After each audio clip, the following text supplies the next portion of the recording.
Hello everyone, my name is Sam Fredlin and I am going to give you a presentation about the sport of hurling.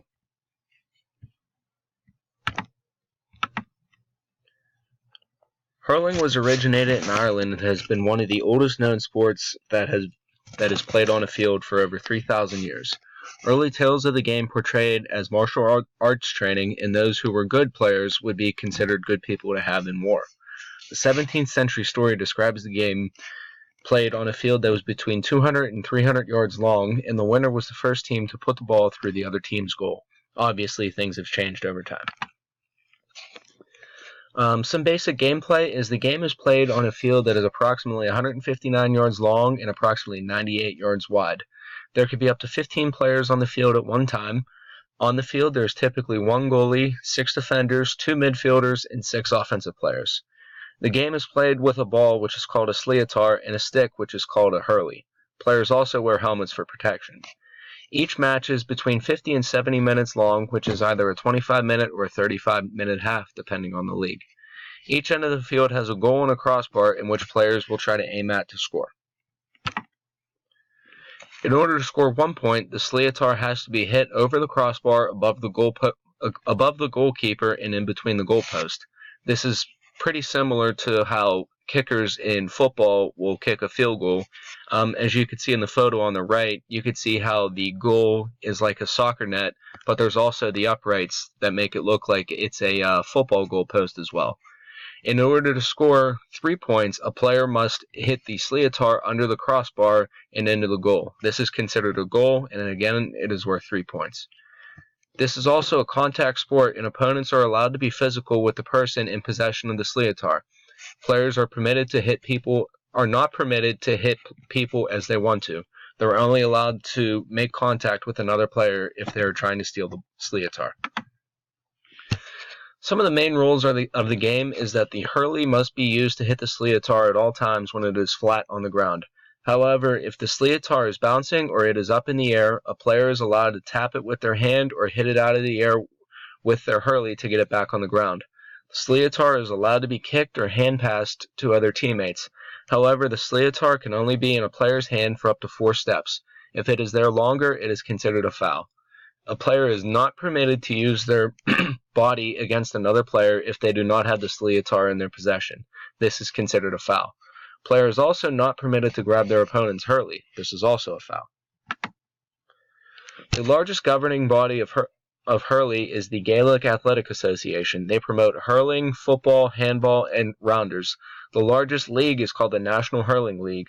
The National Hurling League is the most popular one in the world, and it is the main league for teams in England and Ireland. The National Hurling League has been in existence for 88 years, and the champion of this league is awarded the Dr. Croak Cup. Hurling is most popular in Ireland since that is where the game was originally started. The game is also gaining popularity in England, South Africa, Argentina, New Zealand, Australia, and South Korea. Hurling is slowly gaining popularity in the United States as there are certain parts of the country in which local leagues are beginning to form. In terms of participation, there are approximately 2,400 club teams throughout Ireland. There are also many leagues in Europe. There are also many leagues throughout Europe, including countries like Belgium, the Netherlands, Luxembourg, Germany, France, and Switzerland. These clubs are members of the European Hurling League, which is also a part of Gaelic Games Europe. As you can see on the right, just an example of a couple of hurling players. As you can see, they got their helmets on. You could see them going after the sliotar, which is in the air, along with their hurley.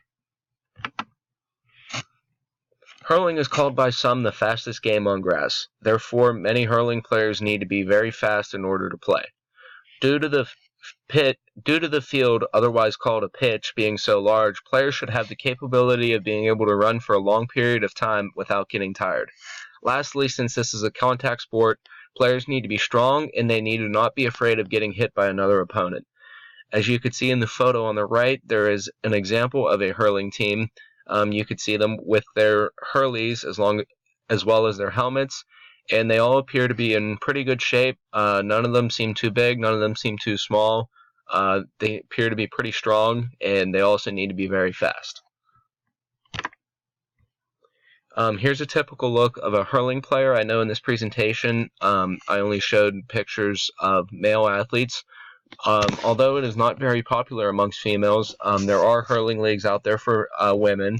As you can see in the first picture, you can see her helmet, typical uniform, and you can see her holding her hurley. And in this photo, she's most likely celebrating something, as you could see her fist in the air.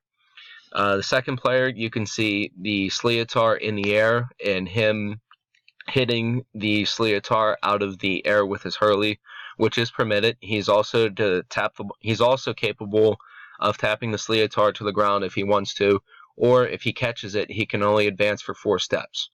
And lastly, you could see another player celebrating. Again, you see the uniform. They're wearing what appears to be soccer cleats, and you could see him celebrating with the hurley in the air. The most popular event in hurling takes place in Ireland, and it is called the All-Ireland Championship. The winner of this tournament receives the McCarthy Cup.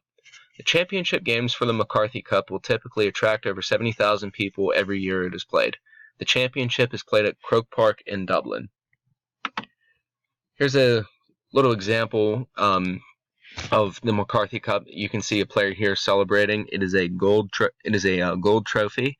If you want to look in the background, you can see this is most likely after the event, so some fans have cleared out. But on the bottom, you can see a wider screen picture of a hurling championship at Croke Park in Dublin. Again, you can see the nets, how it's shaped. You can see how wide the field is. And since they attract over 70,000 people, this could be compared pretty well to an NFL game. Just to put in perspective, Heinz Field, where the Steelers play, they average, I think their capacity is 65, 68,000, somewhere in between there. So this event attracts more people than a Steeler game. Obviously, if a Steeler game could attract more people, it would. But to put in perspective, there's over 70,000 people at this game. If you have any questions about the sport of hurling, feel free to send me a message. Thank you for your time and have a good day.